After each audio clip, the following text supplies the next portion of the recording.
우리는 오늘부터 구속사의 새로운 시대로 들어가게 됩니다. 여러분 혹시 이 구속사의 10가지 시대 구분, 특히 구약에 있어서 10가지 시대 구분을 여러분 기억하고 계십니까? 창조시대, 족장시대, 출애굽과 광야시대, 그리고 정복시대, 사사시대, 단일왕국, 분열왕국, 포로귀환, 침묵시대. 이 10가지의 시대 구분을 한 1년 전쯤에 우리 암기했었는데 다 까먹었는지 모르겠습니다. 다시 여러분 한번 리마인드 하시고 오늘은 이제 출애굽과 광야 시대를 끝내고 새로운 시대, 정복 시대가 펼쳐지게 됩니다. 많은 경우 이 광야 시대를 우리가 지난번까지 살펴봤던 광야 시대를 성화의 과정으로 여기고 이 요단강을 건너 가나안 땅으로 들어가는 것을 천국 입성으로 이해하는 경우가 많습니다. 그래서 천국에 들어가는 것을 많은 사람들이 요단강을 건넌다, 이런 표현으로 하기도 하죠. 우리 찬송가 가운데 수많은 찬송가가 그렇게 표현하고 있습니다. 요단강 건너, 요단강 건너, 주의 얼굴 베리, 이런 찬송가 많이 있습니다. 그리고 교회에서 흔히 이제 좀 우스갯소리로, 밖에서는 이제 예수 안 믿는 사람들은 사람들에게 협박할 때 너 죽을래 이런 표현을 하지만 교회에서는 믿는 사람들은 또 농담한다고 너 요단강 건너갈래 이렇게 이제 이야기를 하기도 하죠. 그런데 여러분, 이 요단강을 건너 가나안 땅에 들어가는 것이 천국 입성을 말하는 것일까요? 구속사적으로 봤을 때는 그렇지 않습니다. 여러분, 어떻게 천국에 전쟁이 있습니까? 천국에 물리쳐야 할 7 족속이 있을 수 있겠습니까? 그럴 수 없다는 것이죠. 그래서 이 출애굽과 광야 시대가 하나님을 알아가고 하나님을 배워가는 그런 믿음의 시작과 과정을 가르쳐주는 그런 시대의 메시지가 있다면, 이 가나안 정복 시대는 하나님의 능력으로 살아가는 승리의 과정을 보여준다라고 할 수 있다는 것이죠. 그래서 출애굽과 광야 시대의 주요 인물인 모세는 이 이스라엘 백성들에게 하나님을 가르쳐주고 하나님이 어떤 분인지 알려주는 지도자로서 역할을 했다면, 정복 시대의 주요 인물인 여호수아는 이스라엘 백성들에게 하나님의 능력으로 승리하는 방법을 가르쳐준 지도자다라고 할 수 있는 것입니다. 아무튼 이제 정복 시대를 통해서 새로운 시대, 새로운 지도자의 모습이 나타납니다. 하나님은 이 정복 시대를 여시면서 새로운 지도자 여호수아에게 처음 주시는 말씀이 오늘 본문의 말씀입니다. 강하고 담대하라 라는 말씀이다 라는 것이죠. 오늘은 이 말씀이 갖는 의미를 함께 살펴보면서 여러분들과 은혜를 나눠보고자 합니다. 우리 1절, 2절 본문의 말씀 다 같이 한번 읽어보도록 하겠습니다. 시작. 여호와의 종 모세가 죽은 후에 여호와께서 모세의 수종자 눈의 아들 여호수아에게 말씀하여 이르시되, 내 종 모세가 죽었으니 이제 너는 이 모든 백성과 더불어 일어나 이 요단을 건너 내가 그들 곧 이스라엘 자손에게 주는 그 땅으로 가라. 아멘. 본문은 모세의 죽음에 대한 언급으로 시작을 하고 있습니다. 40년 동안 여호와에 충실했던 종이자 민족의 존경받던 지도자가 죽었습니다. 이것은 이스라엘 백성들에게 있어서 큰 충격이 아닐 수 없었죠. 우여곡절이 있었지만 모세는 이스라엘 백성들에게 아버지와 같은 존재였습니다. 언제나 문제를 해결해줬고 이스라엘 백성들이 가야 할 길을 가르쳐줬던 선지자였던 것이죠. 그런데 이 이스라엘 백성들이 이런 아버지를 잃은 것입니다. 이런 선지자를 잃은 것이죠. 이로 인한 이스라엘 백성들의 상실감, 또 이스라엘 백성들이 갖는 막연함, 그로 말미암는 미래에 대한 두려움은 이루 말할 수 없었던 것입니다. 늘 항상 지도해주고 늘 항상 돌봐줬던 그런 인물이 없어진 것은 말로 다 할 수 없는 상실감을 가지게 만드는 것이죠. 이러한 상황 가운데 하나님은 여호수아에게 명령을 주시는 것이죠. 너는 이 백성과 더불어 요단을 건너가라. 그리고 내가 저 이스라엘 자손에게 주는 그 땅으로 너는 가라 라고 명령을 해 주십니다. 여러분, 이때 이 말씀을 듣는 여호수아의 마음은 어떻겠습니까? 우리가 지난번 출애굽기라든지 민수기라든지 이런 말씀을 살펴보면서 이 여호수아에 대해서 간혹 살펴봤었습니다. 여호수아는 대단한 용감한 인물이었습니다. 그 아말렉과의 전투에서, 그 출애굽기 17장의 그 아말렉과의 전투에서 가장 앞장서서 싸우던 용사였습니다. 또 민수기 14장에 보면 그 12명의 정탐꾼 가운데 긍정적인 보고를 했던 인물이기도 했죠. 저 가나안 족속들은 우리의 먹이다, 우리의 밥이다. 하나님이 우리와 함께 하신다면 우리는 얼마든지 저들을 물리칠 수 있고 저들과 싸워 이겨낼 수 있다 라고 믿음의 고백을 했던 인물이 이 여호수아였습니다. 그리고 40년 동안 모세와 함께하면서 모세를 통해서 하나님의 능력이 어떻게 나타나는지 눈으로 봤던 인물이 이 여호수아였고, 또 모세가 어떻게 지도자로서 기도하고 하나님을 의지하고 하나님과 대면하고 하나님과의 관계를 이루어갔는지 가장 가까이에서 살펴보며 배웠던 사람이 바로 이 여호수아였습니다. 그래서 40년 이 광야 생활 가운데 이 여호수아는 아주 훌륭하게 훈련을 받아왔던 지도자로서 훈련을 받아왔던 그런 인물이었다는 것이죠. 그러나 그런 그에게도 이스라엘 백성들을 이끌고 약속의 땅으로 들어가는 것은 적잖은 부담감과 두려움이 있었을 것입니다. 여러분, 생각해 보십시오. 모세의 후임입니다. 모세의 후임이라는 사실이 그에게 있어서 보통 부담이 되지 않는 것이죠. 위대한 인물 다음에 그 역할을 이어가는 것, 여러분, 이거 굉장히 위험한 일입니다. 그 선임이 좀 별로잖아요. 그러면 후임하기 굉장히 편합니다. 그죠? 중간만 해도 어이구 어떻게 이렇게 잘하냐 이런 소리를 듣습니다. 근데 앞 사람이 너무 잘했어요.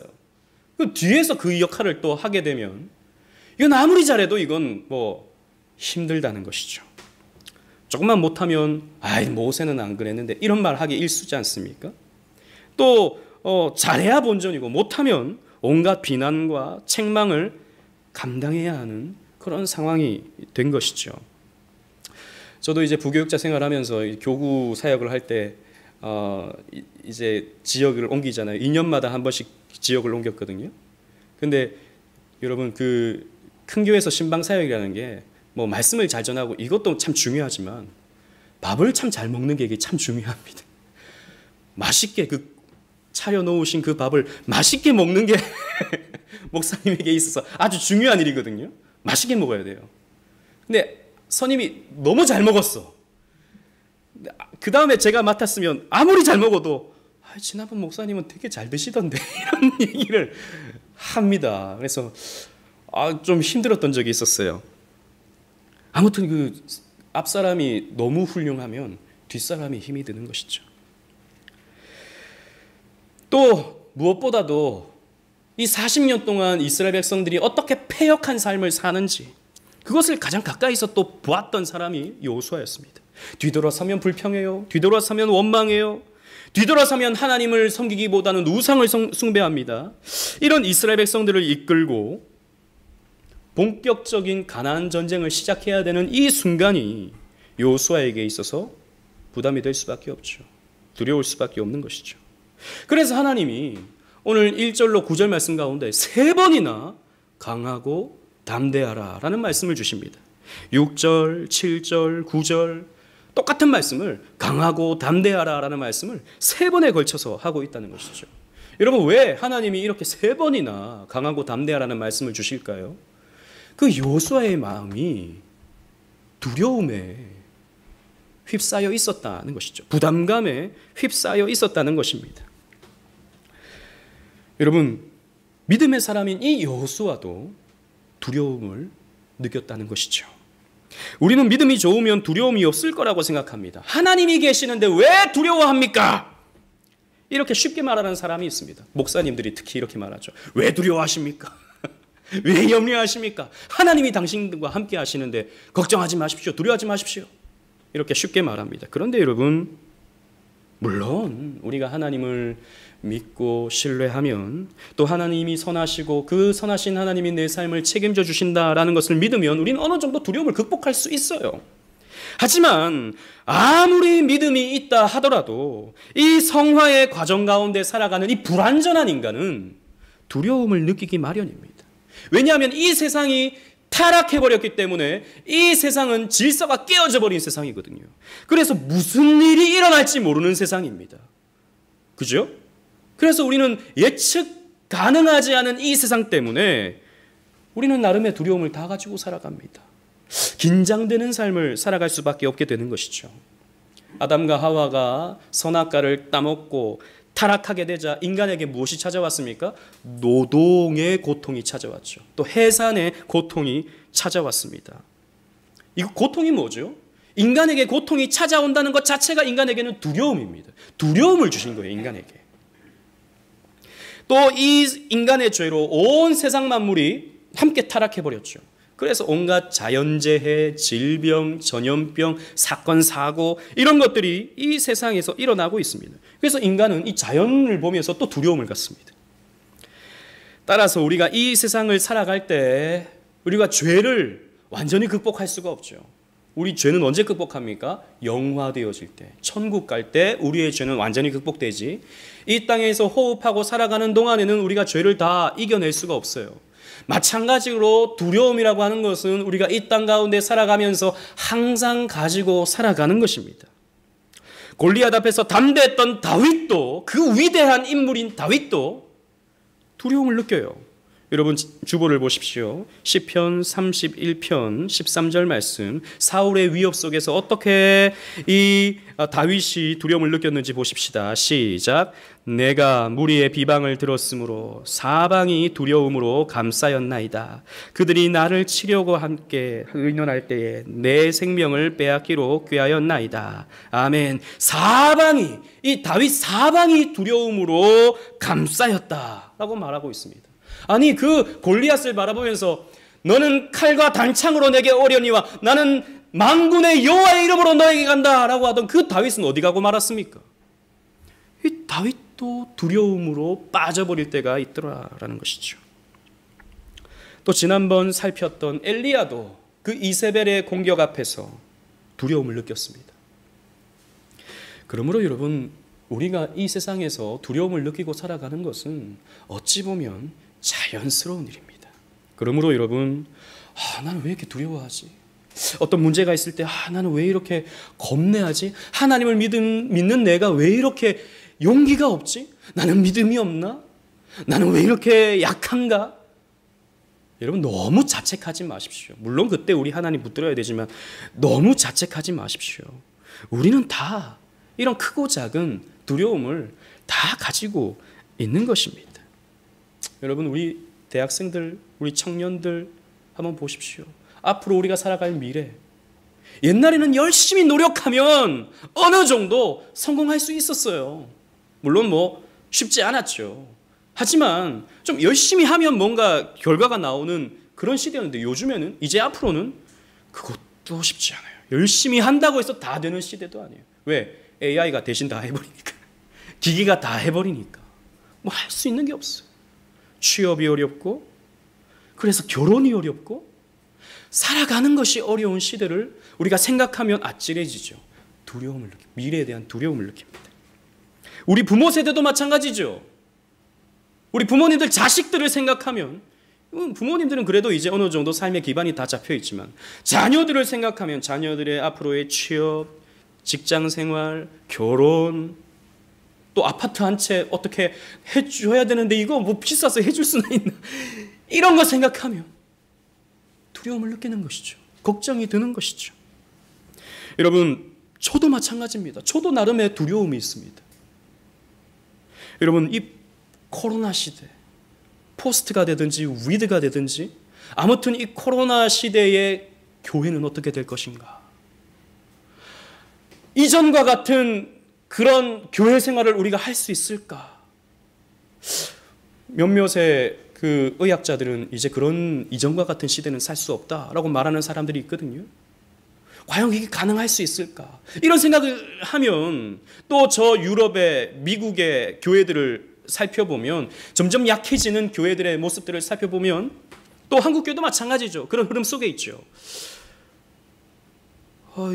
내가 이제 앞으로 목회가 30년 남았는데 이거 감당할 수 있을까? 물론 하나님이 주시는 그 믿음을 가지고 열심히 하면 하나님이 책임져 주시라는 믿음은 있지만 또 한편에는 10년, 20년, 30년 후에는 교회가 어떻게 될 것인가에 대한 염려가 저에게 있는 것이죠. 저는 설교 때마다 여러분들에게 두려워하지 말라고, 하나님은 당신의 뜻대로 모든 일들을 완벽하게 이루실 것이라고 설교합니다만 하나님의 뜻은 또 어떻게 나타날지, 하나님의 그 놀라운 뜻은 내 생각과는 너무 격차가 나서, 저의 바람과는 너무 격차가 나서 제가 상상할 수 없는 다른 어떤 모습으로 나타나진 않을까 하는, 하나님을 신뢰하기 하지만 내 생각과는 다른 방법으로 하나님이 역사하실까 봐 마음속에 찾아오는 두려움이 저에게도 있는 거예요. 여러분, 하나님은 그렇게 우리에게 크고 작은 두려움을 주십니다. 왜 두려움을 주실까요?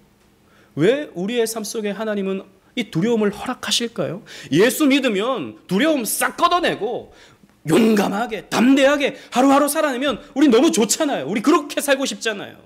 그런데 왜 우리의 죄를 완벽하게 씻어내셨죠.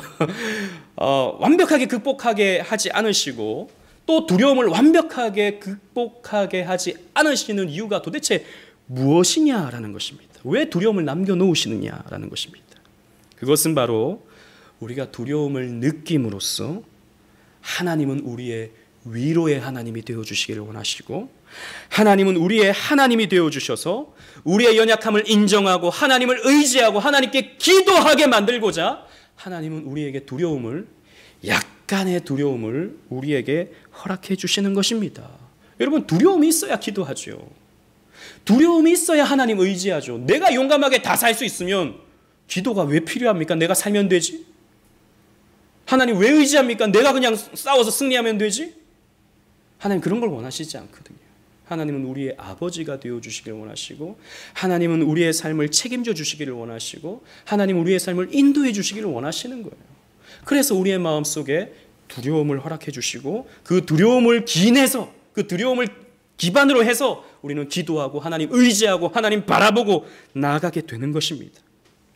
여러분, 시편 34편 4절 말씀 보십시오. 또 다윗은 이렇게 고백합니다. 다 같이 읽어보겠습니다. 시작. 내가 여호와께 간구하매 내게 응답하시고 내 모든 두려움에서 나를 건지셨도다. 아멘. 다윗의 고백이 이런 거예요. 내가 두려웠을 때 하나님께 기도하였더니 하나님이 내게 응답하시고 나를 두려움에서 건지셨더라.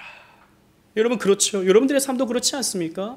우리는 항상 걱정하고 항상 두려워합니다. 무언가에 의해서 두려워하는데 1년이 지나고 2년이 지나면 그때 그 두려움이 기억이 나지 않아요. 내가 뭐 때문에 두려워했는지 기억나지 않아요. 그죠? 1년 전에 여러분 뭐 때문에 고민하셨습니까? 3년 전에 여러분 뭐 때문에 두려워하셨습니까? 그때도 우리 두려워하는 마음 가지고 있었고 염려하는 마음이 있었는데 지금 기억도 안 나요. 하나님이 건져주셨기 때문이에요. 하나님이 지금까지 우리를 살게 해주셨듯 앞으로도 우리의 삶을 살게 해주시고 친히 인도해 주시는 것입니다. 그래서 어리석은 사람과 지혜로운 사람은 여기에서 구분이 되는 거예요. 어리석은 사람은 그 두려움에 머물러 있습니다. 어리석은 사람은 아이고 어떡하나, 아이고 큰일이네, 아이고 이거 어떻게 되는 거야, 그 두려움에 머물러 있습니다. 그러나 믿음의 사람은 그 두려움을 기도로, 믿음으로 승화시켜버리는 것이죠. 걱정, 염려, 두려움이 찾아올 때 하나님을 의지하고 기도할 수 있게 되는 것입니다. 우리가 그렇게 살아가야 된다는 것이죠. 이런 두려움을 느끼는 여호수아에게 하나님은 용기를 북돋는 응답의 말씀을 주십니다. 3절 4절 말씀 함께 다 같이 읽어보도록 하겠습니다. 3절 4절입니다. 시작. 내가 모세에게 말한 바와 같이 너희 발바닥으로 밟는 곳은 모두 내가 너희에게 주었노니 곧 광야와 이 레바논에서부터 큰 강 곧 유브라데 강까지 해쪽 속의 온 땅과 또 해 지는 쪽 대해까지 너희의 영토가 되리라. 아멘. 하나님은 이 부담감을 가지고 있는 여호수아에게 이 3절 4절의 말씀을 주셨습니다. 여호수아야, 네가 밟는 그 모든 땅, 또 이스라엘 백성들이 밟는 그 모든 땅이 너희들의 땅이 될 것이야. 두려워하지 마 라고 말씀해 주시죠. 그리고 여러분 그 본문을 보십시오. 내가 너희에게 그 땅을 주었다라고 말씀하시고 계셔요. 주었노니, 주었다라고 말씀하셨어요. 여러분 시간적으로 본다면 이제 앞으로 너희에게 줄 것이다 라고 말씀하셔야 옳은 것 아니겠습니까? 왜? 아직 이 땅을 차지하지 않았잖아요. 그런데 주었다 라고 말씀하십니다. 원어를 보면 네타티우라는 말로 기록되어 있어요. 이게 굉장히 독특한 표현입니다. 즉 시제를 보면요, 이게 예언의 완료 시제라고 하는 아주 독특한 문법을 사용하고 있어요. 이건 히브리어에만 있는 표현입니다. 그러니까 이 말은 아직 시간적으로는 주어지지 않았어요. 그러나 하나님이 예언하심으로 이미 받은 것과 마찬가지예요.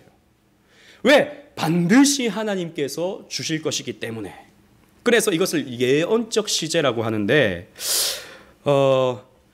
이스라엘 백성들은 이 땅을 차지할 수밖에 없다라고 하는 말씀을 확신을 주시면서 말씀하고 계시는 것입니다. 그리고 하나님은 구체적인 지명까지 말씀해 주시죠. 남쪽으로는 광야, 북쪽으로는 레바논, 유브라데강, 해쪽 속이 사는 곳까지, 또 서쪽으로는 대해까지, 이 지중해까지 다 너희에게 주겠다라고 하나님이 말씀해 주시죠. 이렇게 구체적인 땅의 경계선을 말씀해 주시는 이유는 그 땅에 대한 소망을 더욱더 굳게 갖게 만들고자 하심입니다. 여러분 이런 거예요. 예를 들어서 제가 우리 김경호 성도님에게 이건 그냥 예를 들어서입니다. 진짜 그런 거 아니에요. 제가 한 3년 후에 김경호 성도님에게 좋은 땅을 양도해 드리겠습니다 라고 하면 기분이 어떻습니까? 좋죠? 별로입니까? 좋으시겠죠? 근데 이 말하고 3년 후에 제가 저 강남의 청담동 땅을 넘겨드리겠습니다 라고 하면 기분이 어떻습니까? 더 좋죠? 그냥 좋은 땅하고 구체적으로 어느 땅이라고 딱 말해주면 이게 차이가 다른 거예요. 뉘앙스가 다른 거예요. 좋은 땅? 그게 뭐 어떤 땅이지? 라고 생각하지만 구체적으로 그 땅, 딱 그 알고 있는 그 땅을 딱 말해주면 더 간절한 소망이 생길 수밖에 없는 것이죠. 그래서 여호수아에게 하나님은 이 구체적인 땅을 말씀해 주시면서 그 땅을 너희에게 줄 것이다 라고 하는 확신을 주고 계시는 거예요. 그리고 이 말씀은 이미 모세에게도 하셨던 말씀이기도 합니다. 신명기 11장 24절 주보에 있는데요. 또 다 같이 한번 읽어보도록 하겠습니다. 신명기 11장 24절 시작. 너희의 발바닥으로 밟는 곳은 다 너희의 소유가 되리니 너희의 경계는 곧 광야에서부터 레바논까지와 유브라데 강에서부터 서해까지라. 아멘. 이 말씀 보십시오. 이 말씀과 아까 우리 3절 4절 말씀을 비교해 보면 좀 비슷비슷합니다. 조금 더 구체적이죠. 이 오늘의 말씀이. 그런데 이 말씀이 이렇게 유사한 것은 신명기의 이 말씀은 하나님이 모세에게 주셨던 말씀이거든요. 즉 모세에게 주셨던 이 언약이 여호수아에게 그대로 갱신되었다라고 하는 것을 가르쳐주고 있는 것입니다. 즉 이것은 모세에게 하나님이 함께 하셨던 것처럼 모세의 기도에 하나님이 응답해 주셨던 것처럼 하나님이 여호수아에게도 함께 해주시고 여호수아의 기도에도 하나님이 응답해 주실 것이다 라고 하는 말씀이 되는 거예요. 모세에게 하나님이 능력을 주셨던 것처럼 여호수아에게도 하나님이 능력을 주실 것이다 라고 하는 것을 하나님이 말씀해 주시는 것입니다. 그래서 5절 6절에 하나님은 더욱더 이 여호수아에게 용기를 북돋는 말씀을 주십니다. 5절 6절 다 같이 한번 읽어보도록 하겠습니다. 시작. 내 평생에 너를 능히 대적할 자가 없으리니 내가 모세와 함께 있었던 것 같이 너와 함께 있을 것임이니라. 내가 너를 떠나지 아니하며 버리지 아니하리니 강하고 담대하라. 너는 내가 그들의 조상에게 맹세하여 그들에게 주리라 한 땅을 이 백성에게 차지하게 하리라. 아멘. 두려움을 느꼈던 여호수아에게 하나님은 가나안 땅을 차지하는 데 있어서 강하고 담대하라 라고 말씀하고 있습니다. 여러분, 하나님은 이렇게 여호수아의 마음을 세심하게 어루만져 주십니다. 그 두려움 속에 있었던 여호수아의 마음을 세심하게 위로하시고 격려하시고 어루만져 주신다는 것이죠. 하나님은 강압적으로 여호수아를 끌고 가지 않으십니다. 왜 두려워하느냐? 책망하지 않으셔요. 왜 겁내하느냐? 야단치지 않으셔요. 여호수아를 달래시고 격려하시며 소망을 더욱 갖게 하시고 여호수아를 설득하시고 그렇게 여호수아를 이끌어 가십니다. 여러분, 하나님은 우리에게도 마찬가지십니다. 하나님은 우리를 이렇게 대하십니다. 여러분들 마음 가운데 두려움이 있습니까? 미래에 대한 두려움, 자녀를 생각하면 갖게 되는 두려움, 일어나지 않은 일에 대해서 우리는 미리 겁내하고 미리 두려워하죠. 그런 두려움이 우리에게 찾아올 수 있습니다. 그러나 그때 여러분, 하나님 말씀에 귀를 기울여 보십시오. 두려움이 있습니까? 그때 하나님을 의지하면서 그분께 기도해 보십시오. 하나님이 따뜻하게 여러분들을 위로하시고 여러분들에게 따뜻한 응답과 격려를 베풀어 주실 것입니다. 그런 은총을 받아 누리시기를 바랍니다. 그리고 가나안 정복 전쟁에 있어서 승리의 비결을 여호수아에게 또 말씀하셔요. 7절 말씀 다 같이 읽어보도록 하겠습니다. 시작. 오직 강하고 극히 담대하여 나의 종 모세가 내게 명령한 그 율법을 다 지켜 행하고 우로나 좌로나 치우치지 말라. 그리하면 어디로 가든지 형통하리니. 아멘. 하나님은 한 번 더 강하고 이번에는 극히 담대할 것을 말씀하고 계시는데 이번에는 다른 차원에서 강하고 담대하기를 바라십니다.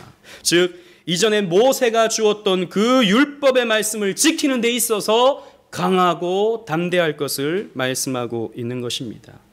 왜 이런 말씀을 주실까요? 광야 생활 가운데 이스라엘 백성들은 자주 하나님의 말씀을 떠나버렸기 때문입니다. 그들은 하나님의 말씀을 떠나 원망과 불순종과 불평을 쏟아냈습니다. 하나님을 따르는 것처럼 보였지만 좌로나 우로나 치우치는 삶을 40년 동안 살아왔었어요. 이스라엘 백성들이. 그래서 지도자인 여호수아에게 마음을 강하게 하고 극히 담대해서 이 말씀을 지켜내는 데 있어서 너희들은 정로를 걸어가야 된다. 그래서 강하고 담대하라 라고 말씀을 주는 것입니다. 여러분, 이제 전쟁을 앞두고 있는 이스라엘 백성입니다. 전쟁을 앞두고 있는 여호수아입니다. 그런데 하나님은 싸울 무기에 대해서는 조금도 말씀하지 않으셔요. 이스라엘 백성들이 전쟁할 때 어떻게 전략을 짜서 이 가나안 족속과 싸워야 할지 전략에 대해서는 이런 반구도 없으십니다. 그저 말씀을 잘 따라서 순종하기만 하면 어디로 가든지 형통하게 된다, 승리하게 된다라고 하나님이 말씀해 주는 것입니다. 이것이 우리의 승리의 비결입니다. 두려움을 극복하고 우리의 문제 앞에서 승리할 수 있는 비결이 하나님 말씀에 순종해내는 것이다 라는 것이죠. 그런데 여기서 우리가 기억해야 될 것은 좌로나 우로나 치우쳐서는 안 된다라는 말입니다. 앞에서도 말씀드렸다시피 우리는 말씀을 지켜내는 데 있어서 정로를 걸어가야지, 그 길 따라서 하나님이 만들어 놓으신 말씀의 길을 따라서 이렇게 걸어가야지, 그 길을 벗어나는, 좌로 벗어나는, 우로 벗어나는 이러한 모습에서 살아가서는 안 된다는 것이죠. 여러분, 하나님은요, 하나님 말씀에 온전히 순종하기를 원하십니다. 온전히. 하나님 말씀에 온전히 순종해내지 못하는 것을 성경에서 무엇이라고 가르쳐 주는지 아십니까? 하나님 말씀에 온전히 순종하지 못하는 것을 죄라고 말합니다. 우리는 하나님 말씀을 안 지키는 것, 혹은 하나님 말씀에 완전히 거스르는 것, 이것을 우리는 죄라고 생각하지만 아니요, 하나님 말씀을 온전히 지켜내지 못해서 그 종로를 조금 벗어나는 이것도 죄다라고 성경은 말하고 있다는 것이죠. 하나님은 온전한 순종을 원하십니다.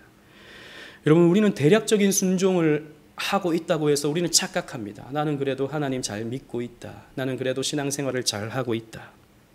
그러나 세부적인 몇 부분에서는 하나님 말씀을 떠나서 이건 뭐 내가 알아서 해도 되는 것, 이것은 내가 알아서 판단해야 되는 것이라고 생각하는 부분이 있을 수 있죠.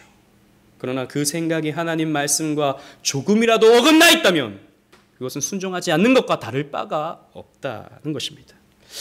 8절 말씀을 보십시오. 8절 다 같이 읽겠습니다. 시작. 이 율법책을 내 입에서 떠나지 말게 하며 주야로 그것을 묵상하여 그 안에 기록된 대로 다 지켜 행하라. 그리하면 내 길이 평탄하게 될 것이며 내가 형통하리라. 아멘. 하나님은 여호수아에게 말씀의 용사가 되라 라고 가르쳐 주십니다. 율법의 말씀이 입에서 떠나지 않고 주야로 그것을 묵상하는 지도자가 되라 라고 가르쳐주고 있습니다. 하나님 말씀에 흠뻑 젖은 지도자가 되어야 한다라는 것이죠.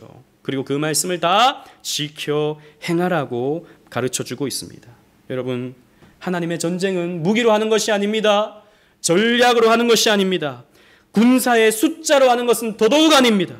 오직 하나님 말씀 순종을 통해서 승리할 수 있다라고 하는 것을 다시 한번 여호수아에게 가르쳐주고 있는 것입니다.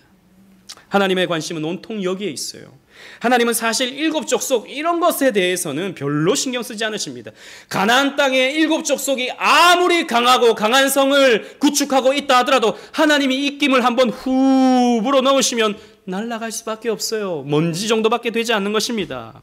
하나님의 관심은 가나안 땅에서 이스라엘 백성들이 하나님 말씀에 순종함으로써 하나님과 교제하고 하나님의 은혜를 누리며 그곳에서 하나님의 영광을 보는 것, 그것이 하나님의 관심사인 것입니다. 레위기 26장 12절에 하나님은 출애굽하는 이스라엘 백성들에게 이 말씀을 주시죠. 왜 이스라엘 백성들을 출애굽하고 왜 이스라엘 백성들에게 언약의 말씀을 주시는가? 나는 너희 중에 행하여 나는 너희의 하나님이 되고 너희는 내 백성이 되리라 라고 하는 이 말씀, 하나님과의 이 관계, 하나님과의 이 언약 관계, 하나님과의 교제하는 것, 그래서 하나님 안에서 우리가 살아가는 것, 그래서 하나님을 누리고 하나님을 즐거워하고 하나님을 기뻐하는 것, 이것을 하나님께서 우리에게 원하신다는 것입니다. 하나님의 출애굽의 목적은, 하나님의 구원의 목적은 여기에 있는 거예요. 하나님은 우리가 그러한 삶을 살기를 원하시는 거예요. 그런데 말씀 없이는 그게 되지 않습니다. 하나님 말씀 없이는 하나님과 교제할 수가 없다는 것이죠. 그래서 하나님은 오직 말씀에 순종하라 라는 말씀을 주고 있는 것입니다. 그런데 문제는 말씀에 온전히 순종한다는 것이 어렵다는 것이죠. 여러분, 우리가 말씀을 온전히 순종해내지 못하는 이유가 무엇입니까? 우리가 말씀을 몰라서 못 지킬까요? 여러분, 우리 십계명 매주일마다 우리가 십계명을 낭독하고 알고 있는데 여러분, 한 주간 삶 속에서 십계명을 온전히 지켜냈습니까? 우리 이거 몰라서 못 지킵니까? 아닙니다. 여러분, 우리 교회를 한 몇 년 다녀보고요, 10년 정도 다녀보고 뭐 성경 공부 조금만 해보면요, 무엇이 하나님께서 원하시는 삶인지, 무엇이 말씀대로 사는 삶인지 다 알고 있어요. 바보가 아닌 이상 우리 그래도 이 온라인 예배에 참여하는 분들은 그 정도는 다 알고 있습니다. 그런데 왜 우리가 순종하지 못합니까? 우리가 막상 말씀을 순종하려고 하면요, 내 마음에 있는 죄성과 이 말씀이 충돌이 일어납니다. 그래서 이 말씀을 지키려고 하면요, 내가 대단히 손해를 보는 것처럼 느껴져요. 그리고 말씀을 지켜내면요, 굉장히 내 삶이 고루해질 것처럼 느껴집니다. 즉, 내가 원하는 삶이 있어요. 내가 좀 이렇게 살아내보고 싶은, 추구하는 삶이 있어요. 그런데 말씀이 그것을 발목 잡는 것 같은 그런 느낌이 든다는 것이죠. 내가 살아가고 싶은 삶의 방향이 있어요. 근데 하나님이 그 삶의 방향을 딱 가로막고 이건 못해, 이거 하지 마, 저거 하지 마, 이거 하지 마, 이것만 해, 저것만 해, 이런 말씀을 주시는 것 같아서 굉장히 내가 갇히는 것 같은 그런 느낌이 든다는 것이죠. 여러분, 그래서 우리가 말씀에 순종하기가 쉽지 않아요. 또 더욱이 우리는 하나님의 뜻에 합당한 삶을 살길 원합니다 라고 우리 쉽게 기도하는데, 여러분 생각해 보십시오. 하나님의 뜻에 합당한 삶을 살길 원합니다.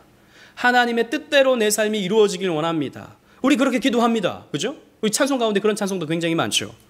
근데 정말 여러분, 하나님의 뜻만이 여러분들에게 나타난다면 여러분 어떻겠습니까? 물론 내 삶에 가장 유익이 될 거예요. 우리 그 믿음이 있습니다. 그런데도 불구하고 내 마음속에 좀 뭔가는 좀 허전한, 내 마음속에도 좀 뭔가 이제 꿍꿍이가 좀 남는 그런 느낌이 든다고요. 하나님의 뜻대로 되는 거 좋은데 하나님, 내 뜻도 조금 참고는 좀 해주세요. 내 뜻도 이거 조금만 이렇게 좀 넣어주세요 하고 싶은 마음이 우리에게 든다는 것이죠. 내 뜻은 완전히 깡그리 하나님께서 무시해버리시고 하나님의 뜻만이 나타난다라고 생각하면 좀 뭔가는 좀 느낌이 좀 거시기한 그런 생각이 우리에게 든다는 것이죠. 왜냐하면 우리는요, 선악과를 베어물고 타락해버렸기 때문에 내가 원하는 삶을 내가 살고 싶은 죄악된 본성이 우리에게 다 있는 거예요. 그래서 우리가 다 죄인입니다, 여러분. 그래서 우리가 다 죄인이라고요. 그래서 우리는 하나님 말씀에 순종하려고 하면 늘 충돌이 일어납니다. 하나님의 뜻에 순종하려고 하면 늘 충돌이 일어나요. 그렇기 때문에 하나님 말씀에 순종하려면요, 무엇이 필요합니까? 강하고 담대한 마음이 필요합니다. 마음을 강하고 극히 담대히 해야 겨우 조금의 순종을 우리가 이루어갈 수가 있는 것입니다. 그래서 오늘 본문에서 강하고 담대하라는 말씀의 핵심은 뭐냐? 말씀을 지켜내는 데 있어서 여호수아 너는 강하고 담대해야 한다라고 하는 말씀인 것입니다. 여러분들도 그래서 용기를 내셔야 됩니다. 여러분, 말씀대로 사는 것, 여러분들의 인생이 망하는 것이 아닙니다. 고루해지는 것이 아닙니다. 어려움을 당하는 것이 아닙니다. 우리가 하나님의 뜻에, 하나님의 말씀에 온전히 순종하려고 하는 자세를 갖추면요, 그때부터 하나님이 내 삶을 주장하십니다. 내 인생의 운전대를 내가 운전하려고 하면 난 내가 신경을 써야 되죠. 좌회전을 해야 될 때 내가 좌회전을 해야 되고, 우회전을 해야 될 때 내가 우회전을 해야 되죠. 그러나 하나님께 내 운전대를 맡기면 나는 편안히 가기만 하면 되는 것입니다. 하나님께서 그때부터 내 삶 속에서 일하신다고요. 하나님이 내 삶 속에서 일을 하시면 오늘 주시는 말씀과 같이 우리의 삶을 평탄케 하시고 우리의 삶을 형통케 하십니다. 여러분, 이 말씀은 과장이나 허풍이 결코 아닙니다.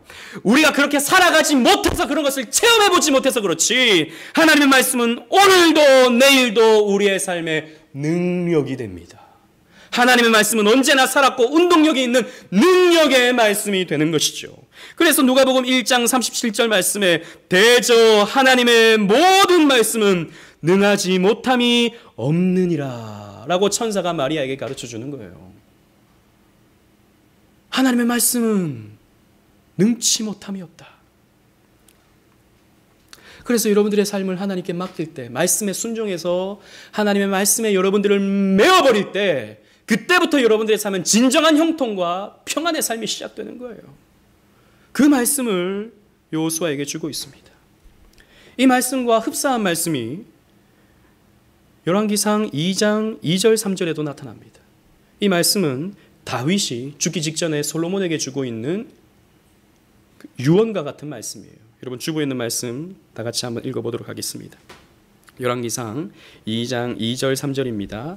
다 같이 읽겠습니다. 시작. 내가 이제 세상 모든 사람이 가는 길로 가게 되었노니 너는 힘써 대장부가 되고 내 하나님 여호와의 명령을 지켜 그 길로 행하여 그 법률과 계명과 율례와 증거를 모세의 율법에 기록된 대로 지키라. 그리하면 내가 무엇을 하든지 어디로 가든지 형통할지니라. 아멘. 다윗이 솔로몬에게 유언을 하고 있는 이 상황은 사실 굉장히 긴급한 상황이었습니다. 왜냐하면 아도니아가 반역을 일으켰거든요. 아도니아는 이제 솔로몬의 형이었는데, 배다른 형제죠. 솔로몬의 형이었는데, 솔로몬에게 왕위가 간다는 소식을 듣자 자기가 먼저 쿠데타를 일으켜버렸습니다. 자기가 왕이 되려고. 그러면 솔로몬을 죽이려고 오겠죠. 수많은 사람들이 이 아도니아에게 붙었습니다. 솔로몬의 목숨이 위험할 때입니다. 그때 다윗은 죽어가면서 이 유언을 하고 있는 거예요. 너는 힘써 대장부가 되어라. 여러분, 이 말씀은 너는 대장부가 되어서 이 아도니아와 싸워서 승리해라 라는 말씀이 아니에요. 힘써 대장부가 되어서 무엇을 명령합니까? 너는 하나님 말씀에 순종해야 된다 라는 것을 가르쳐주죠. 힘써 대장부가 되어서 강하고 담대해져서 너는 하나님 말씀을 지켜라. 그리하면 너는 형통하다 라는 말씀을 다윗이 솔로몬에게 주고 있는 것입니다. 즉 언약 백성의 형통은 어디에 달려 있는가? 하나님 말씀에 순종하는가? 하나님 말씀에 순종하지 않는가? 여기에 달려 있다는 것이죠. 그러므로 우리도 마음을 강하게 하고 담대히 해야 됩니다. 힘써 대장부가 되어야 됩니다. 그래서 하나님 말씀대로 살아야겠다라고 하는 결연한 의지가 저와 여러분들에게 있어야 됩니다. 쉬운 게 아니에요. 하나님 말씀에 순종해내는 건 결연한 의지가 필요합니다. 용기가 필요합니다. 강한 마음과 담대한 마음이 필요합니다. 여러분, 이 마음을 가지십시오. 이 마음을 가지실 때 여러분들의 삶에는 그 어떤 어려움이 다가와도, 그 어떤 문제가 찾아와도 잠깐의 두려움은 가질 수 있으나 우리는 그 두려움을 극복해내고 승리할 수 있게 될 것입니다. 이 은혜를 저와 여러분들에게 가져야 되는 것이죠. 그래서 9절 말씀을 보십시오. 마지막 9절 말씀 다 같이 읽도록 하겠습니다. 시작. 내가 너에게 명령한 것이 아니냐. 강하고 담대하라. 두려워하지 말며 놀라지 말라. 내가 어디로 가든지 내 하나님 여호와가 너와 함께 하느니라 하시니라. 아멘. 하나님 말씀을 의지하는 자에게 하나님은 임마누엘의 은총을 약속하고 계십니다. 내가 너와 함께 하겠다라는 것이죠. 어디로 가든지, 네가 누구를 만나든지, 어떤 대적을 만나든지 내가 너와 함께 하겠다. 말씀을 붙드는 너에게 함께 하겠다. 말씀을 의지하는 자에게 내가 함께 하겠다라고 하나님 말씀하십니다. 말씀을 맺겠습니다. 여호수아라는 이름은 여호와는 구원이시다라고 하는 뜻의 이름입니다. 그런데 이 이름, 히브리어로 여호와는 구원이시다라는 단어로서 여호수아라는 이름인데 이걸 헬라어로 음역을 하면 예수가 됩니다. 예수와 여호수아는 같은 이름이에요. 따라서 여호수아는 오실 메시아, 오실 예수 그리스도를 예표하는 사람입니다. 모세가 언약 백성을 애굽이라는 세상에서 이끌어내어 말씀을 주는 자로서 그리스도를 예표하는 인생을 살았다면 여호수아는 그 말씀을 순종함으로써 하나님의 약속의 땅, 하나님 나라를 살게 하는 지도자로서 그리스도를 예표하게 되는 것이죠. 그리스도께서도 오늘 본문의 여호수아처럼 두려움을 느끼실 때가 있었습니다. 예수님은 십자가 사역을 앞두고 두려움을 느끼셨죠. 물론 우리가 가지는 일신상의 문제로, 우리처럼 그런 일신상의 문제로 두려움을 느끼신 것은 아닙니다. 예수님은 대속주로서 모든 인류를 대신해서 하나님의 심판을 홀로 감당해야 하는 그 상황, 그 저주와 그 하나님의 진노를 홀로 감당해내야 하는 그것을 예수님은 두려워하셨죠. 왜? 예수님은 진짜 진노의 의미를 아셨거든요. 하나님의 진노의 의미를 아셨거든요. 예수님은 이 세상 그 어떤 누구보다도 하나님의 심판의 두려움을 아시는 분이셨습니다. 그래서 예수님은 두려워하셨어요. 십자가 앞에서. 땀방울이 핏방울이 되도록 기도하셨어요. 그리고 그 잔이 자신에게서 지나가기를 기도하셨습니다. 그러나 예수님은 자기의 뜻대로 말고 아버지의 뜻대로 되기를 원하셨어요. 아버지의 뜻대로 순종하기를 원하셨어요. 하나님 말씀, 구약의 말씀에 순종해서 유월절 어린 양이 되시기를 원하셨습니다. 말씀을 붙잡으시고 말씀에 순종하셨습니다. 그래서 히브리서 기자는 이 장면을 놓고 이렇게 해석하죠. 히브리서 5장 8절 9절 주보에 있는 말씀 다 같이 읽겠습니다. 시작. 그가 아들이시면서도 받으신 고난으로 순종함을 배워서 온전하게 되셨은즉 자기에게 순종하는 모든 자에게서 영원한 구원의 근원이 되시고. 아멘. 그가 하나님의 아들이시지만 그 고난으로 말미암아 어떻게 하셨습니까? 순종하셨어요. 하나님의 뜻에 순종하셨습니다. 순종하심으로 어떻게 되셨습니까? 온전케 되었습니다. 승리하셨어요. 십자가로 승리하셨습니다. 부활의 영광을 가지셨습니다. 그것을 어떻게 하셨습니까? 자신을 따르는 모든 자들에게 구원의 근원이 되게 만드셨습니다. 예수님은 아버지의 말씀에 순종하심으로 고난의 잔을 한 방울 남김없이 다 비우셨습니다. 요수아가 하나님 말씀에 순종함으로 이스라엘 백성들에게 승리를 경험하게 했듯이 예수님은 순종하심으로 우리의 승리, 저와 여러분들의 구원을 이루시는 것입니다. 자, 그렇다면 이제 우리의 몫이 남아 있습니다. 이 히브리서 말씀, 자기에게 순종하는 모든 자에게 영원한 구원의 근원이 되시고. 자, 자기에게 순종하는 모든 자라 그랬습니다. 저와 여러분들이 이런 사람이 되어야 되는 것입니다. 하나님에게 순종하는 자가 되어야 되는 것입니다.